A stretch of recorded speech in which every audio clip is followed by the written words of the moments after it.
ప్రజాస్వామ్యంలో ప్రజలే ప్రభువులు కనుక వారికి జవాబుదారీగా ఉంటూ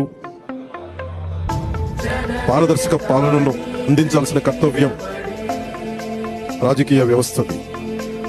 విద్య, ఉద్యోగ అవకాశాలు, మహిళలకు సముచిత స్థానం, జనం మెచ్చే రాజధాని, ప్రజలకు నచ్చే ప్రభుత్వమే పాలనకు గీటురాయి కావాలి. వచ్చే ఎన్నికల్లో తెలుగుదేశం, జనసేన, బీజేపీలతో కూడిన ఎన్డీఏ కూటమి గెలిపే కర్తవ్యంగా కృషి చేస్తానని,